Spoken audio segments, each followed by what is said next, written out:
भैया जी को वंदना। भैया जी से निवेदन है कि हम अभी क्लास शुरू कर लें, क्योंकि 8:45 का मैसेज मैंने अभी दे दिया है। लोग जुड़ते रहेंगे। और भैया जी की जो प्रतिमा में बढ़ोतरी हुई आचार्य श्री के आशीर्वाद से, उसकी बहुत बहुत बहुत अनुमोदना। हम सभी बहुत खुश हैं।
सिद्धेभ्यः ओम नमः सिद्धेभ्यः ओम नमः सिद्धेभ्यः। तत्पूर्वाणि स्वाध्याय प्रतिष्ठायां पूर्वाचार्यानुक्रमेण सकलकर्मचार्थं भावपूजा वंदनास्ते समेतं श्री श्रुतभक्ति कायोत्सर्गं करोम्यहम्।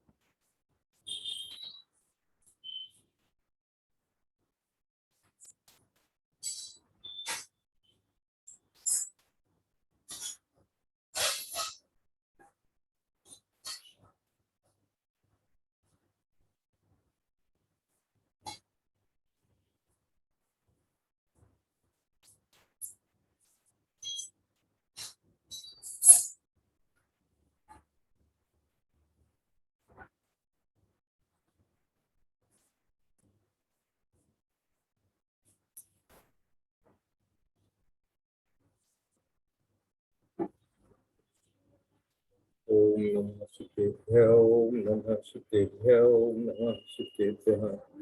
ओकारं बिन्दुसंयुक्तं नित्यं ध्यायन्ति योगिनः कामदं मोक्षदं चैव ओंकाराय नमो नमः।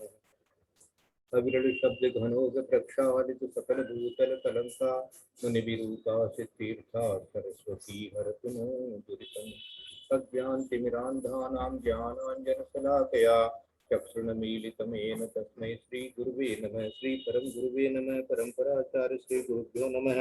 सकल कलुष विध्वंसं श्रेषां परिवर्तकं धर्म संबंधकं भव्यजीवने प्रतिबोधकारकं पुण्य प्रकाशकं पापप्रणाशनम् इदं शास्त्रं श्री गोमट्टसार कर्मकांड नामधेयम अस्य मूल ग्रंथ कर्ता श्री सर्वज्ञ देवा तदुत्तर ग्रंथ कर्ता श्री गणधर देवा प्रतिगणधर देवा तेषां वचोनुसार महासाध्य आचार्य पूज्य आचार्य नेमिचंद्र सिद्धांत चक्रवर्ती विरतम मंगलम भगवान वीरो मंगलम गौतमो गणी मंगलम कुंद कुंदाद्यो जैन धर्मोस्तु मंगलम सर्वमंगल मांगल्यम सर्वकल्याणकारकम प्रधानम सर्वधर्माणां जैनं जयतु शासनम्। सर्वे श्रोतारः सावधानतया शृण्वन्तु। कोटिशतं द्वादशैव कोटि लक्षाणि शीतिस्त्रैधिकानि चैव पञ्चाशदष्टौ च सहस्रसङ्ख्यामेतच्छ्रुतं पंचपदं नमः। अर्हन्त भाषयतं गणहरदेवेहिं गन्तियं सम्मं प्रणमामि भक्तियुक्तो सुगणान् बहुवहीं शिरसा दीक्षान्ते सुधभक्ति कौशभो कौतसालोच्यम् अंगोगंग प्रणय पौडय परियम्मि सुधकर्माणि ओघ ओघय चूलिया देव सुतत्य सुई तम कहानी सहस्राणम अच्छेमी पूज्यमी वंदामी नमस्कामी दुःखस्थो कमस्थो कोइलाओ सुगैगमनम समामरणम गुणगुण संपत्ति हो मत्सम तत्पूर्वाने स्वाध्याय प्रतिष्ठायां पूर्वाचार्याण क्रमेण सकल कर्म शार्थम भाव पूजा वंदना स्वय समेतम श्री आचार्य भक्ति कायोत्सर्गम करोम्यहम्।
श्रुत जलधि पार गेपे स्वैतरमत विभावना पटुमतिभ्ये सुचरित तपोन दिव्यो नमो गुरुभ्यो गुण गुरुभ्ये 36 गुण सम्मते पंच व्याचार करण संदर्भे शिष्यानुज्ञ पुत्रे धम्मारि सदा वंदे गुरु भक्ति संयमेन ये तरन्ति संसार सारं घोरं क्षिणति सुखं मुञ्जं मणिमणं न काव्यन्ति ये नित्यं व्रतमं त्वं निरता ध्यानाग्निहोत्राकुलः कटुकर्माभिरता तपो गंगना साधुष्या साधवै श्रीलतावर्णा गुणप्रयाणार्च चंद्रार्क तेजोदिका मोक्ष द्वार कपाट पाटन पटा प्रेरणन्तु मां साधवै गुरुवै कांत नित्यं ज्ञान दर्शन नायकः चारित्राणं गम्भीरामस्मार्गपदेशकः इच्छामन्ते आदिभक्ति काउशभोजौ तत्सालोक्यं सम्मणान सम्बन्धन सम्मतर्षिताणं पंचव्याचारणम आरणमारादि सुगणाणं देशाणं वज्राणं तीराणं गोपालाणं व्याणं सदशाणं शयानिकालं अच्छेमी पूज्यमी वंदामी नमस्कामी दुःखतो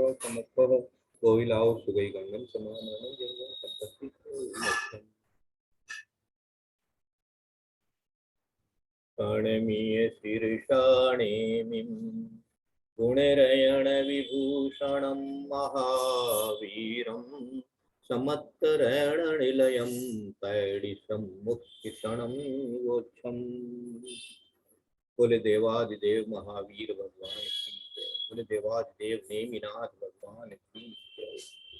बोले आचार्य कुंद कुंद स्वामी महाराज की जय। बोले आचार्य नेमि चंद्र सिद्धांत चक्रवर्ती गुरु महाराज की जय। बोले आचार्य गुरुवर विद्यासागर महाराज की जय। बोले आचार्य गुरुवर वर्धमान सागर महाराज की जय। बोले आरिका आदिमती माता जी की जय।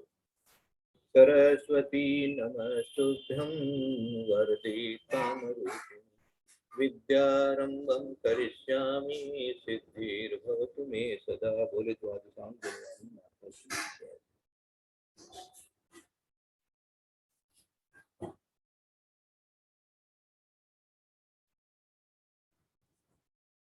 चार निक्षेप की अपेक्षा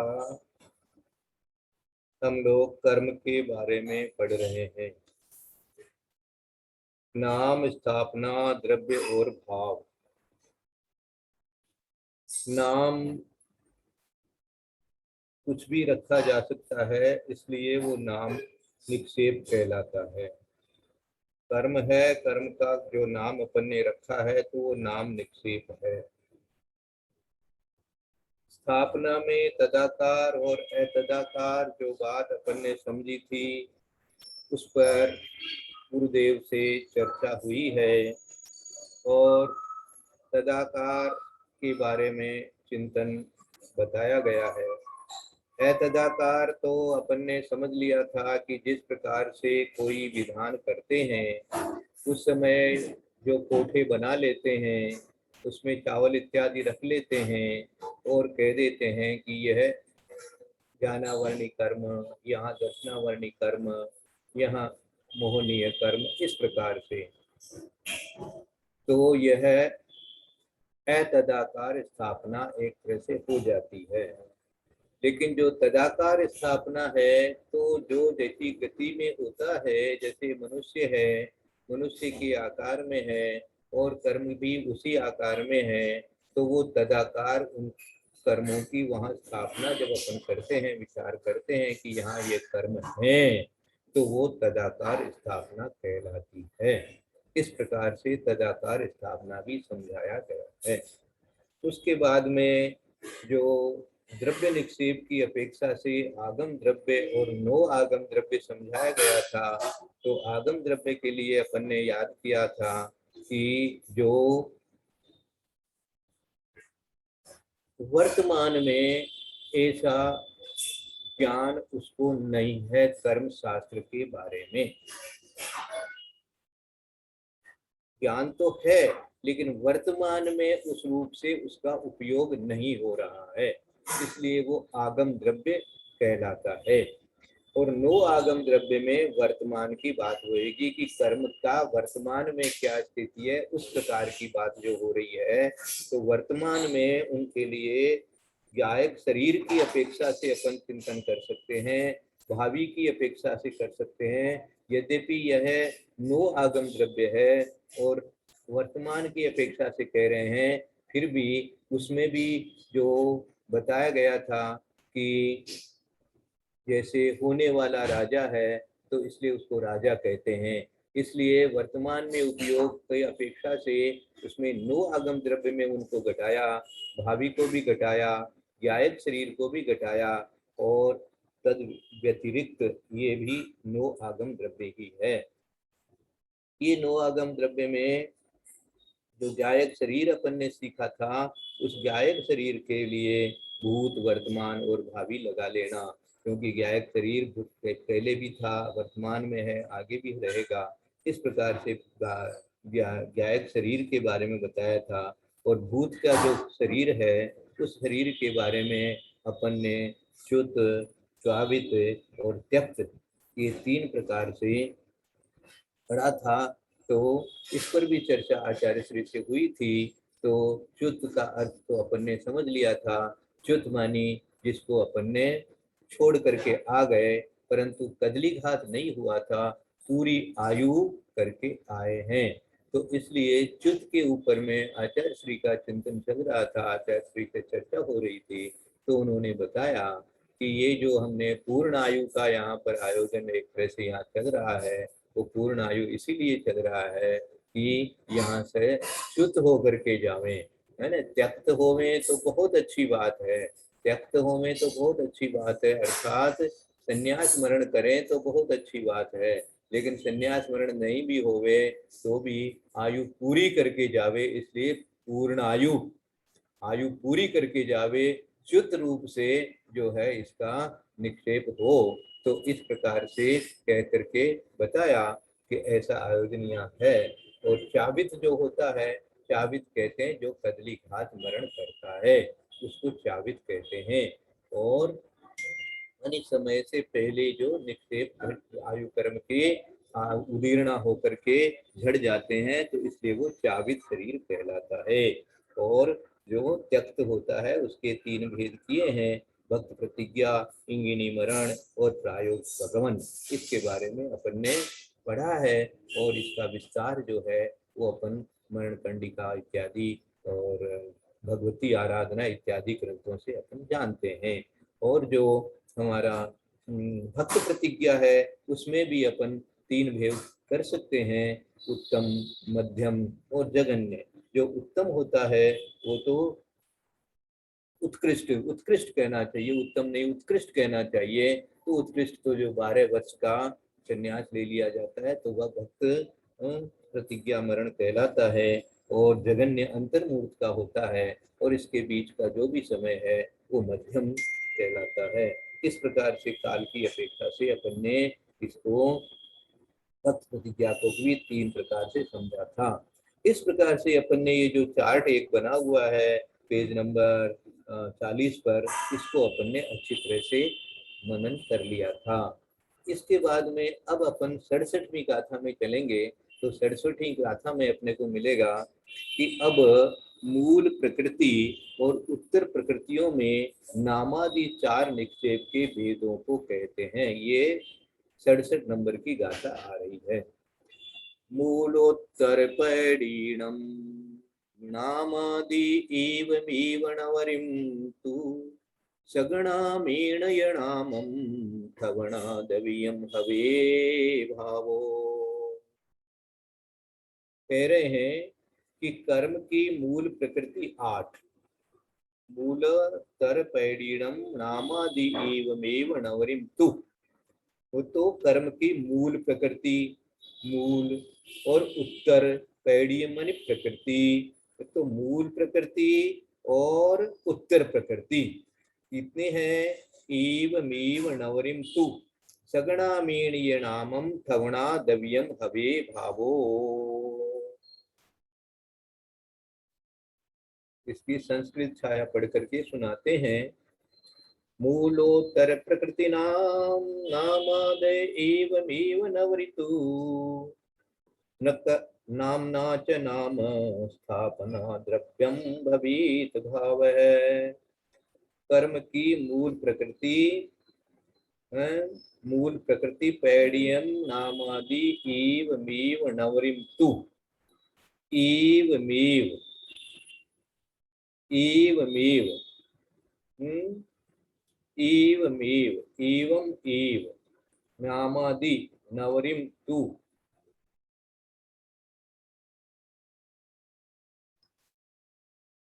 स्वक नामना च नाम स्थापना द्रव्यम भवेत भावः। इन दोनों के जो नामादि 4 निक्षेप हैं उनका स्वरूप सामान्य कर्म की तरह जानना, परंतु इतनी विशेषता है कि जिस 4 प्रकृति का जो नाम हो उसी के अनुसार नाम, स्थापना, द्रव्य तथा भाव 4 निक्षेप होते हैं। कर्म की मूल प्रकृति 8 और उत्तर प्रकृति 148 है। इन दोनों के एवमेव नवरिम तु नवरी नवरी नव अरि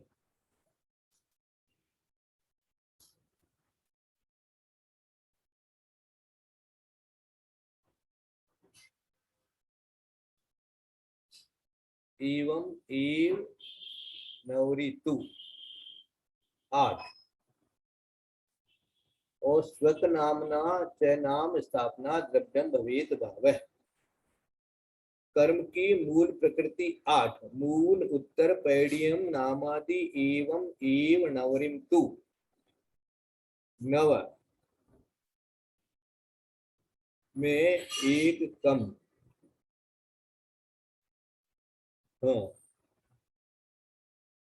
कर्म की मूल प्रकृति 8 और उत्तर प्रकृति 148 ये अपने पहले पढ़ ली है। तो मूल प्रकृति 8 भी अपन ने पढ़ ली है, उत्तर प्रकृति 148 भी पढ़ ली है। और सगणामेण स्वक नामना, इसका संस्कृत अनुवाद किया है सगणामेण का स्वक नामना च नाम स्थापना द्रव्यम भवेत भावः। ये नामम थवणा दवियम हवे भावो। क्या जो है इस जैसा जैसा नाम है वैसा ही उनका नाम है, जो नाम दिया गया है वैसा ही उनका नाम बनाया गया है, कोई अन्य नाम नहीं है। तो कह दिया कि उसी के अनुसार नाम, स्थापना, द्रव्य और भाव निक्षेप होते हैं।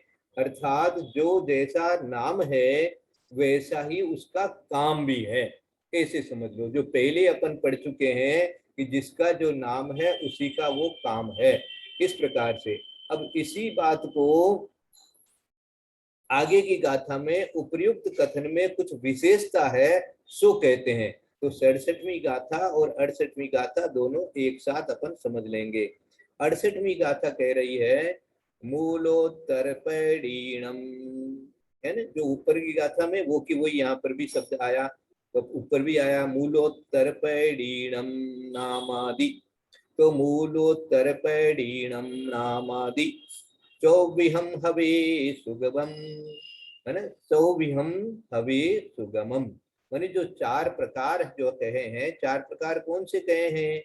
जो 4 निक्षेप कहे हैं, वो 4 निक्षेप जो है वो तो सुगम है, समझ में आ गया है। उसमें जो थोड़ा सा विशेष विशेष समझना है, वज्जिता नो कम्मम नो आगम भाव कम्मम च, नो कर्म तद व्यतिरिक्त वज्जिता नो कम्मम, और नो आगम भाव कम्मम च। तो नो आगम भाव कर्म जो है उसका स्वरूप समझना थोड़ा सा उसकी विशेषता है, कठिन है, ऐसा कह रहे हैं। तो क्या कहना आगे विशेषार्थ में क्या दिया कि पहले द्रव्य निक्षेप के जो 2 आगम नो आगम रूप किए द्रव्य निक्षेप, अभी अपन ने ये जो चार्ट सामने रख करके विचार किया था कि द्रव्य निक्षेप के 2 भेद हो गए, एक आगम द्रव्य और एक नो आगम द्रव्य। ऐसे तो आगम द्रव्य के लिए भी बता दिया गया था कि जो वर्तमान में इस प्रकार का उपयोग नहीं है, बल्कि उसको ज्ञान है मात्र, है कर्म सिद्धांत का ज्ञान है, कर्म शास्त्र का ज्ञान है, परंतु वर्तमान में उपयोग नहीं है। तो वो आगम द्रव्य बताया गया था। तो ये हो गया आगम द्रव्य। और नो आगम द्रव्य जो बताया था उसके इतने सारे भेद अपन ने किए थे। अब नो आगम के भी गायक शरीर भावी तद व्यतिरिक्त रूप 3 भेद हैं। तद व्यतिरिक्त ये जो शब्द आया है, इसके लिए हमने आचार्य श्री को पूछा था, आचार्य श्री इसका हमको शब्दार्थ बताइए, है ना। तद व्यतिरिक्त पढ़ तो ले रहे हैं, सब लोग पढ़ रहे हैं, ये भेद नाम भी याद हो गया, लेकिन हम पूछे ऐसा किसी को आप में से कि इसका कोई भाव शब्दार्थ बताओ। शब्द, ये जो शब्द बना है तद व्यतिरिक्त, इसका इस शब्द का क्या अर्थ बनता है, शब्दार्थ क्या बनता है। तो आचार्य ने कहा इनसे भिन्न, है ना, भिन्न शब्द के लिए ये तद व्यतिरिक्त शब्द आया है, मानी इनसे भिन्न है, ये गायक शरीर और भाविक से भिन्न है, ये भिन्न है मानी और अलग विशेष वाली बात है। तो ये तद व्यतिरिक्त जो है ये इसी के जो भेद किए गए हैं, क्या क्या भेद किए गए हैं, इसके कर्म और नो कर्म रूप से भेद किए गए। तो अब आगे के जितनी भी गाथाएं चलेगी वो गाथाएं अपने को नो कर्म समझाएंगे कि जितने भी ये कर्म हैं, ये 8 कर्म हैं, इन 8 कर्मों के नो कर्म क्या होते हैं। कर्म और नो कर्म ये 2 को तद व्यतिरिक्त करके समझाया है। तो तद व्यतिरिक्त को यहाँ पर आगे अच्छी तरह से समझाएंगे। तद व्यतिरिक्त में से जो कर्म है वो तो आपको मालूम ही है, 148 ऊपर भी नाम दे दिया, 8 नाम मूल प्रकृतियां वो भी नाम बता दिया, वो भी अपने को समझ में आ गया। अब ये नो कर्म क्या है, तो जो जो कर्म है उसका अपना अपना नो कर्म होता है ना। नो कर्म क्या होता है, नो कर्म की क्या परिभाषा दी है, देखो ध्यान से आगे पढ़ना। जो द्रव्य क्षेत्र काल भव और भाव, है ना, ये कितने हो गए, 5 हो गए। द्रव्य क्षेत्र काल भव और भाव 5 हो गए। जिस प्रकृति के उदय स्वरूप फल में कारणभूत हो वह द्रव्य क्षेत्र आदि उन उन प्रकृति के नो कर्म द्रव्य कर्म समझना। कौन, वह द्रव्य क्षेत्र आदि, द्रव्य क्षेत्र आदि ऊपर क्या दिया, द्रव्य क्षेत्र काल भव और भाव। जैसे भव में आप हैं, जैसा द्रव्य है, जैसा क्षेत्र है, जैसा काल चल रहा है, उस प्रकार से उस उदय स्वरूप फल में कारणभूत।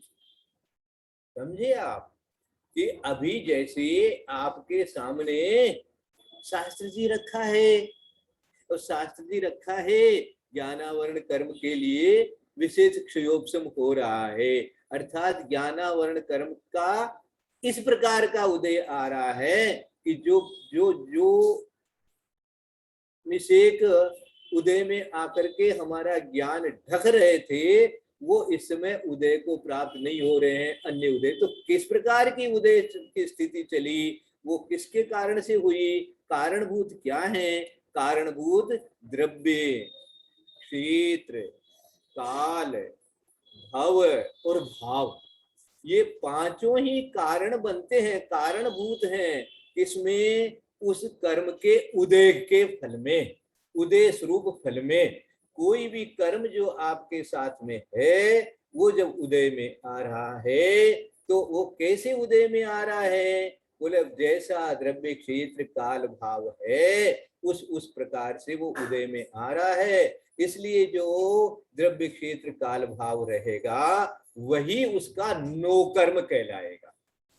तो इसलिए प्रत्येक कर्म के लिए नो कर्म होता है।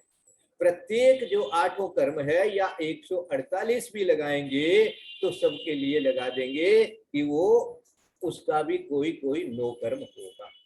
तो ये नो कर्म समझना है। इसलिए तद व्यतिरिक्त की ये विशेषता है। तद व्यतिरिक्त के दो भाग भेद कर दिए, एक कर दिया उन्होंने कर्म और एक कर दिया नो। तो ये नो कर्म को समझने के लिए आगे की गाथाएं बनाई जाएगी। पहले अपन ने 67वीं गाथा में बताया था कि जो मूल प्रकृति और उत्तर प्रकृति है उनके जो नाम है उसी प्रकार से उनका स्वरूप है सामान्य कर्म की तरह से। सगुणामेण, सगुणामेण मानी स्वनामेन, मानी जैसा उनका नाम है वैसा ही उनका स्वरूप है।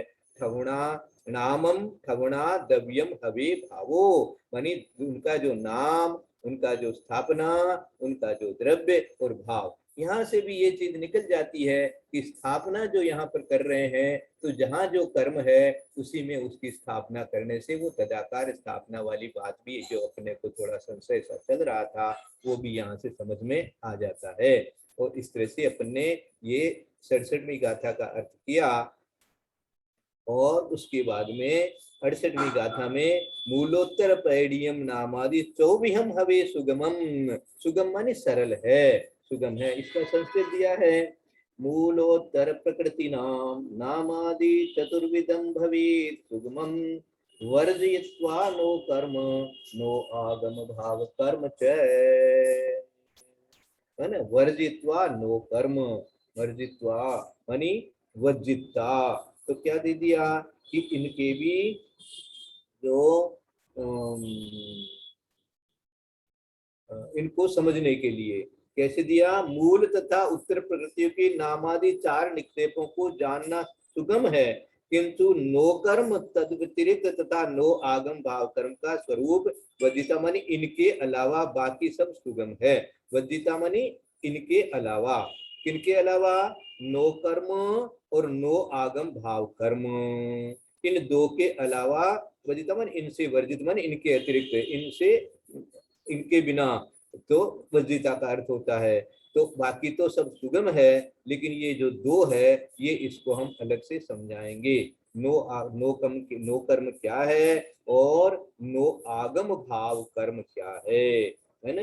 नो कर्म तद व्यतिरिक्त, एक तो तद व्यतिरिक्त में आ गया था नो कर्म और नो आगम भाव कर्म, क्योंकि जो तद व्यतिरिक्त जो है इसके अंदर में अपन ने एक तो कर्म भेद किया, एक नो कर्म भेद किया, और एक जो भाव है चार निक्षेप में जो भाव द्रव्य क्षेत्र काल नाम स्थापना द्रव्य और भाव, उस भाव में भी दो भेद कर रखे हैं अपन ने, एक आगम भाव और एक नो आगम भाव।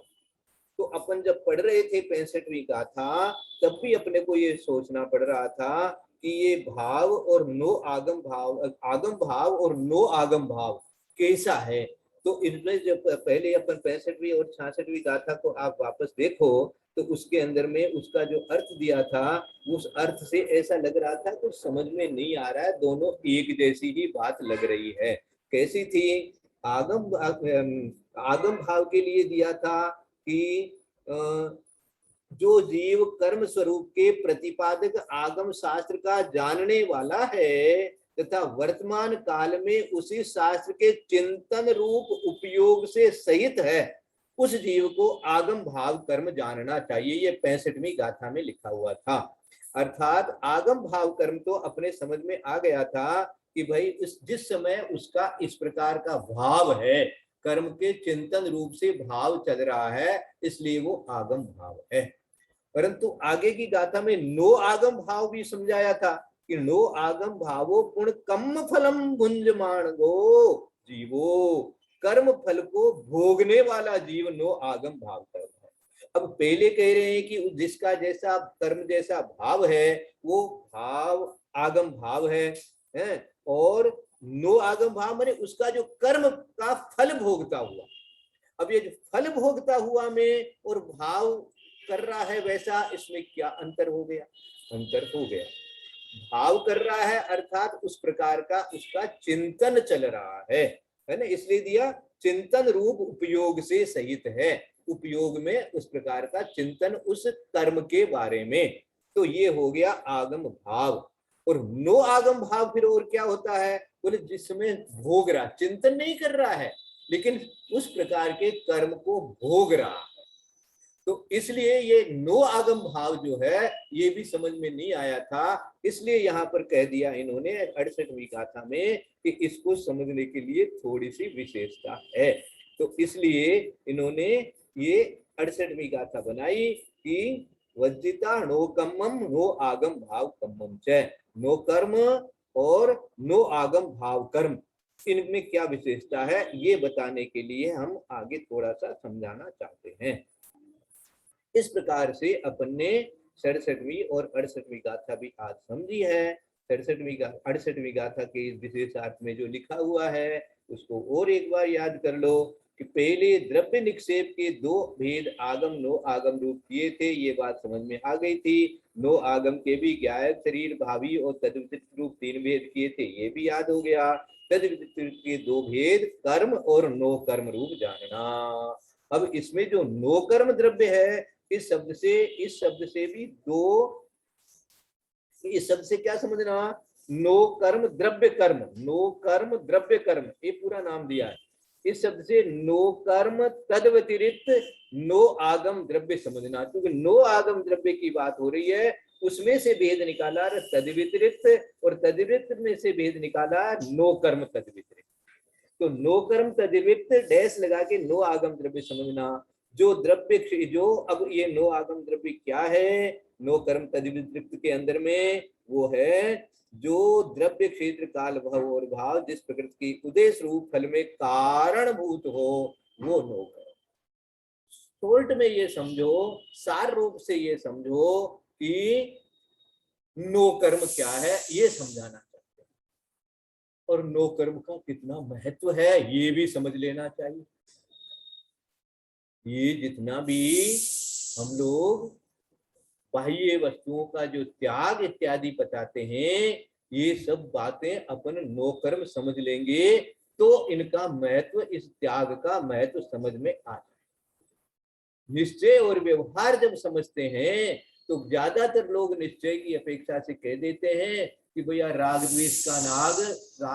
द्वेष का त्याग होना चाहिए, वही असली त्याग है। ये वस्त्र का त्याग, घर का त्याग, आहार आदि का त्याग, ये सब त्याग क्या है? ये तो व्यवहार है। लेकिन जब नो कर्म का सिद्धांत इस कर्म कोमटसार कर्म कांड के माध्यम से अपन समझेंगे तो अपने को रियलाइज होगा, विचार आएगा कि भाई ये नो कर्म का अपना अपना महत्व है। वास्तव में देखा जाए, निश्चय से देखा जाए तो कर्म भी कुछ नहीं करते इस जीव का, तो नो कर्म के करने का तो कोई प्रश्न ही नहीं उठता। तो निश्चय की अपेक्षा से तो आत्मा शुद्ध है, इसलिए वो शुद्ध है, शुद्ध ही था, शुद्ध ही है, शुद्ध ही रहेगा, ऐसा उसके अंदर में त्रिकाली अपन लगा लेते हैं। लेकिन अब जब निश्चय की अपेक्षा से नहीं कर रहे, वर्तमान में पर्याय की अपेक्षा से जब देखते हैं तो अशुद्ध पर्याय के अंदर में कर्म की बात आती है, कर्म के कारण से अशुद्ध है, और कर्म की जब बात आती है तो कर्म के साथ में नो कर्म को भी समझना आवश्यक हो जाता है। इसलिए नो कर्म का आज अपन ने सिद्धांत भी समझा, अध्यात्म भी समझा, ज्ञान भी समझा कि भैया नो कर्म का भी अपना अपना महत्व है ना। तो ये नो कर्म क्या है ये आगे के गाथा से पढ़ दिए जाएंगे। 69 कहेंगे नहीं, गुणंतर 69 को गुणंतर कहते हैं। अब सर्वप्रथम मूल प्रकृतियों के 9 कर्म कहते हैं। जो 8 मूल प्रकृतियां हैं उनके 9 कर्म क्या हैं? 9 कर्म की परिभाषा अंडरलाइन कर लेना, सब लोग अपने हृदय में अंडरलाइन कर लेना। जब तक 9 कर्म की परिभाषा अंडरलाइन नहीं होगी तब तक आपको आगे की बात समझ में नहीं आएगी, इसलिए इसको रट लेना। जो द्रव्य, क्षेत्र, काल, भव और भाव जिस प्रकृति के उदय स्वरूप फल में, फल किसको कहते हैं? उदय को ही फल कहते हैं। उदय स्वरूप फल में कारणभूत हो। फल कैसे भोग रहे हो आप? फल ऐसे भोग रहे हो कि जैसे आपको भूख लगी है, भोजन कर रहे हो, तो भोजन कर रहे हो ये उस को भोग रहे हो, एक तरह से कहना चाहिए। या चोट लग गई, दर्द हो रहा है, पेट दुख रहा है, बुखार आ गया है, ताप हो रहा है, अन्य कुछ हो रहा है, ये कैसे हुआ? आपको असाता वेदनीय कर्म का फल मिल रहा है। अब फल मिल रहा है, उसका कारण कौन है? कारणभूत क्या है? बोले ये शरीर है। तो ये शरीर इसलिए 9 कर्म कहलाता है। कर्म तो कर्म है। अब जो उदय में जब कर्म उदय रूप से फलीभूत हो रहा है तो उस समय आपके शरीर में ताप हो गया, बुखार आ गया। तो इसलिए जब बुखार आ जाता है तो ऐसा लगता है कि ये कर्म का फल हम भोग रहे हैं, ये कर्म है। तो इसलिए जो दिया था 9 कर्म के अंदर में, 9 आगम भाव कर्म में, कि कर्म फल को भोगने वाला जीव 9 आगम भाव कर्म है। ये 9 आगम भाव कर्म को तो ये उस समय इस प्रकार से भोगा जा रहा है। तो कैसे भोगा जाएगा? तो कहेंगे कि द्रव्य, क्षेत्र, काल, भाव के अनुसार ही भोगा जाएगा। भव और भाव भी लगा लेना। नारकी होगा नारकी अपेक्षा से, देव होगा देव की अपेक्षा से, तिर्यंच होगा तिर्यंच की तरीके से, मनुष्य होगा मनुष्य की तरीके से। इसीलिए कह देते हैं ना कि स्वमुख भी आती है प्रकृति का उदय और परमुख भी आता है। वो परमुख क्यों आता है? क्योंकि जिस समय जिस गति में आप होते हैं उसी प्रकार से आपका भाव होगा। स्त्री पर्याय होगी स्त्री पर्याय के अनुसार होगा, पुरुष पर्याय होगी पुरुष पर्याय के अपेक्षा से होगा। जिस प्रकार की ये पर्याय रहेगी उसी प्रकार से आपके वो कर्म जो है, कर्म तो कर्म है, उसको तो पता ही नहीं है कि क्या हो रहा है, वो हो किसके लिए हो रहा है। जो बाहर में जो आपके साथ में 9 कर्म है उससे उसका पता चल रहा है, इसलिए इसको कह दिया 9 कर्म है ना। उदय स्वरूप फल में कारणभूत हो वह द्रव्य, क्षेत्र आदि उन उन प्रकृति के 9 कर्म द्रव्य कर्म जानना। 9 कर्म द्रव्य कर्म, देखो 2 बार कर्म शब्द दे दिया। 9 कर्म द्रव्य कर्म है ये इस प्रकार से। तो पड़ पड़िहार सिमज्जा आहारम देह उच्चणी चंगम भंडारी मूलाणम णोकम्मम दवीयकम्मम तू। ये है उदाहरण। इनको हम उदाहरण ही नहीं समझे मात्र, ये 9 कर्म कहलाते हैं, ऐसा विचार लगाइए। इसी तरह से ये मात्र उदाहरण इसलिए दिए हैं कि इसी प्रकार से जो अन्य वस्तु भी है उस कर्म के उदय के में कारणभूत, तो उसको ही उसका 9 कर्म जान लेना।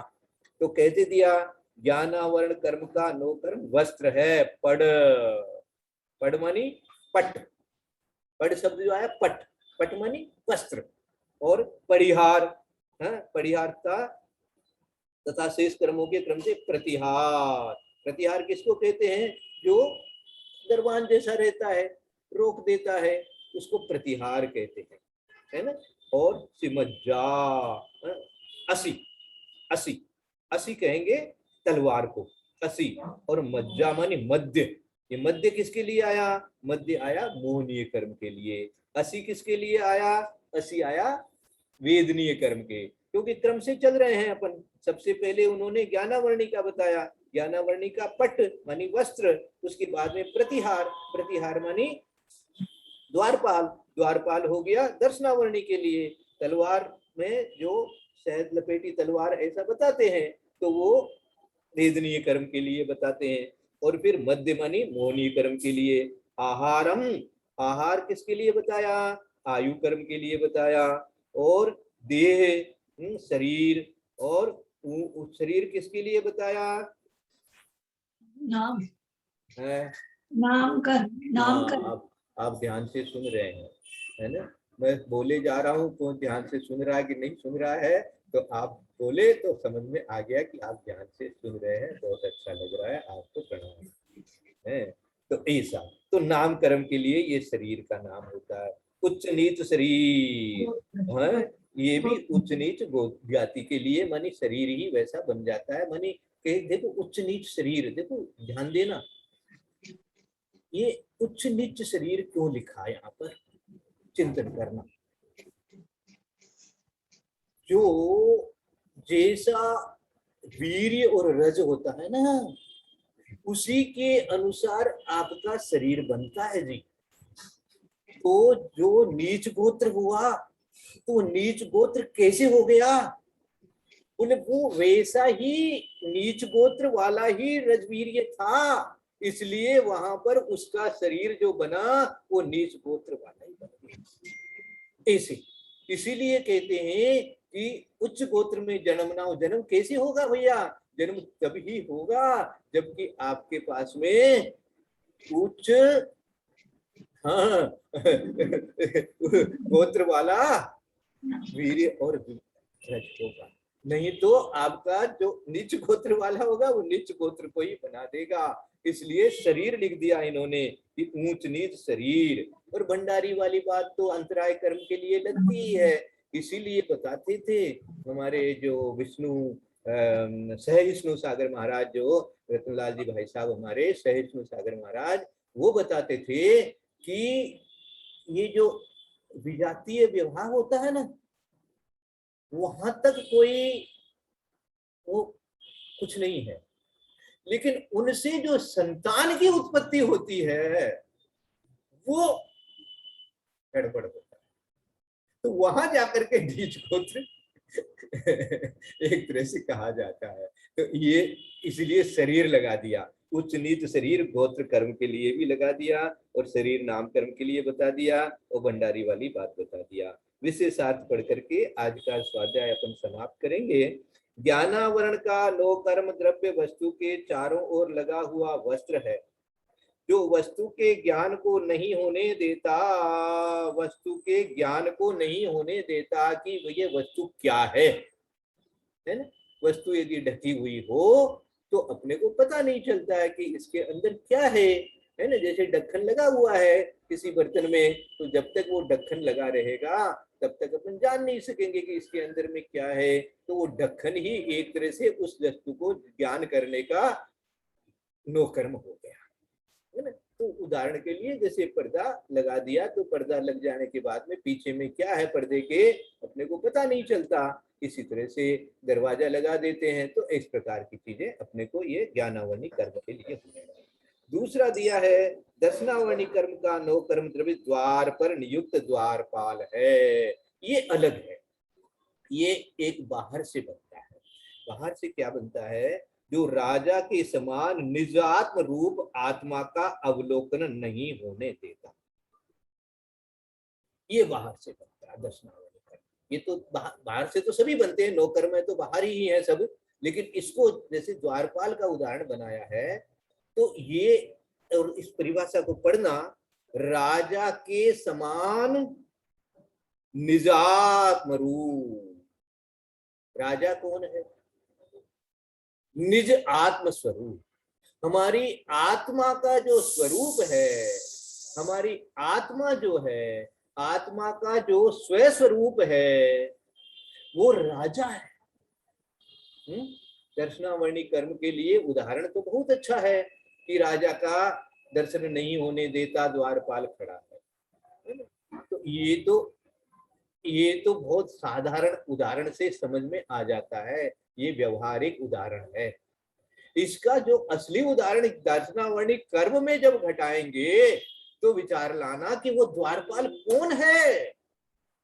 वो द्वारपाल कौन है, वो दर्शनावरणी कर्म है, जिसके कारण से निज आत्मा का दर्शन ही नहीं होता। केवल दर्शन नहीं होता, दर्शनावर्णिक कर्म की ऐसी बड़ी विशेषता है कि निज आत्मा का दर्शन ही समझ में नहीं आता, जानते ही नहीं कि क्या है। यहाँ जानने की अपेक्षा से ये ज्ञानावनी दर्शनावनी एक साथ जाते हैं तो ये एक साथ समझ में ही नहीं आता कि क्या है। ये मोहनीय कर्म के दर्शन मोहनीय वाली बात, मध्य वाली बात अलग है।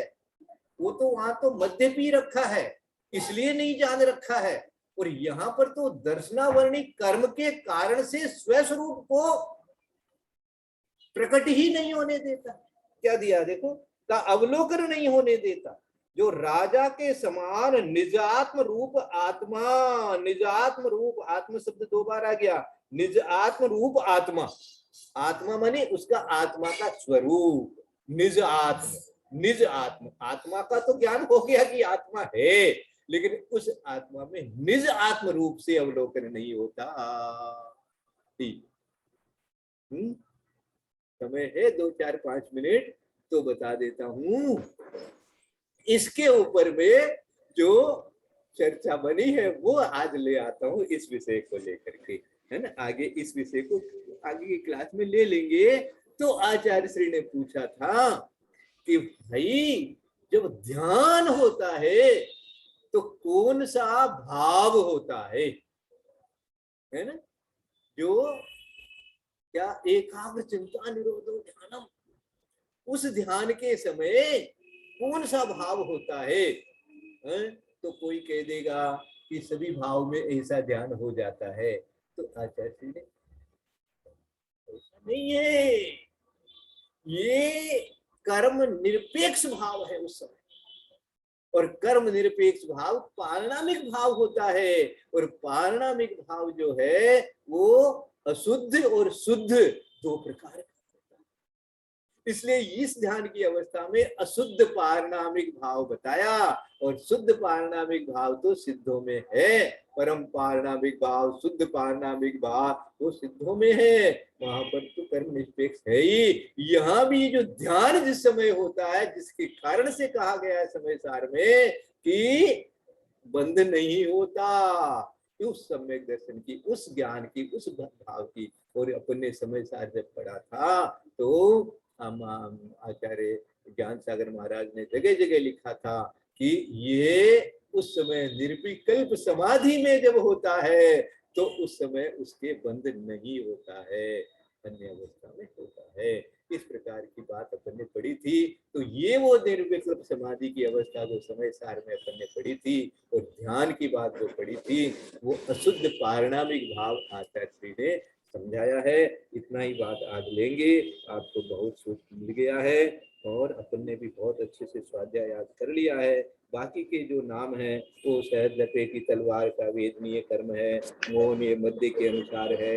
ये सारे जो है वो आहार से ही हमारी आयु कर्म चलता है। आहार यदि नहीं चलेगा तो आयु कर्म भी हो जाएगा।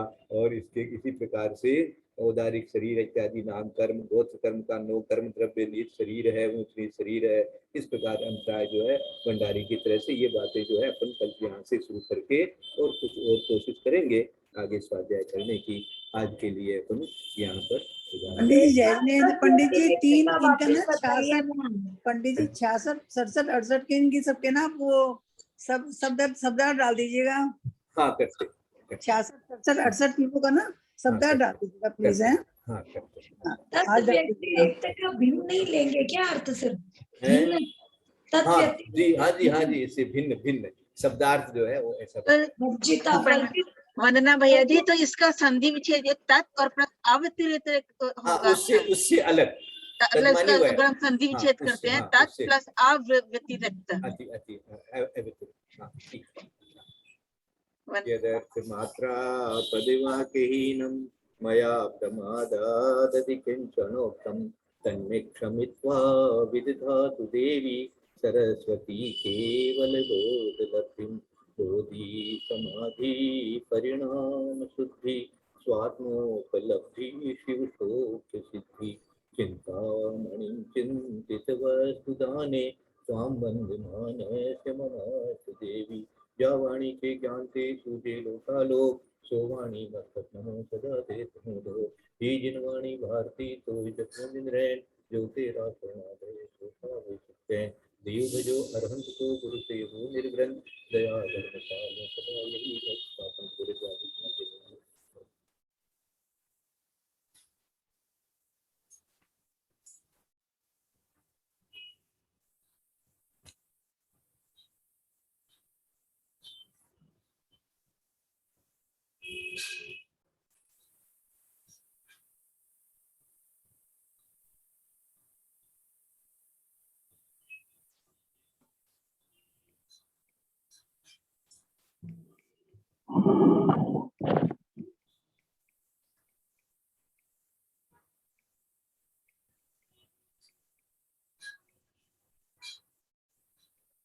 वंदना पंडित जी, सभी बड़ों को जय प्रणाम बाकी सभी को जय। पंडित जी को प्रणाम, सभी बड़ों को आवाज हो। यथा योग्य जय जिनेंद्र। जय जिनेंद्र। वंदना भैया जी, सबसे आपको बहुत बहुत बधाई हो, एक सीढ़ी और आप ऊपर चढ़े हो। अनुमोदना करते हैं उनके व्रतों की।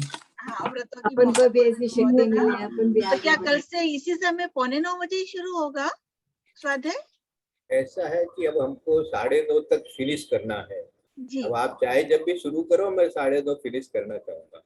आपको नहीं, जितना चाहिए आज उतना जैसे मिल जाएगा। 15 मिनट लेट हो गए, मैंने 9 बजे ओपन करा तो हाँ, हमने भी 9 बजे ही किया था। हाँ, कल तो से सब 8:45 open- बजे कर लीजिएगा प्लीज। ठीक है, ठीक है। 8:45 बजे कल से लॉगिन कर लीजिएगा, स्वाध्याय शुरू कर देंगे। भैया जी का इच्छा है कि 9:30 तक वो उनको फ्री कर दे, फिर उनका आहार की चर्या शुरू हो जाती है। जी, हाँ, कोई बात ठीक। नहीं, तो तो 15 मिनट में कोई- हो गया समुद्री, आज हमने सुना नहीं तो आप डाल दीजिएगा, है ना? 8:44 रिकॉर्डिंग को में डाला डाल था दूंगी, आप सुन लेना। हाँ। इन्फॉर्मेशन कल क्या हुआ 8:44 को था डाला, दीदी? इसके लिए रहिए। कल क्या हुआ था? कल क्या हुआ था? कल तो उच्चारण हुआ था।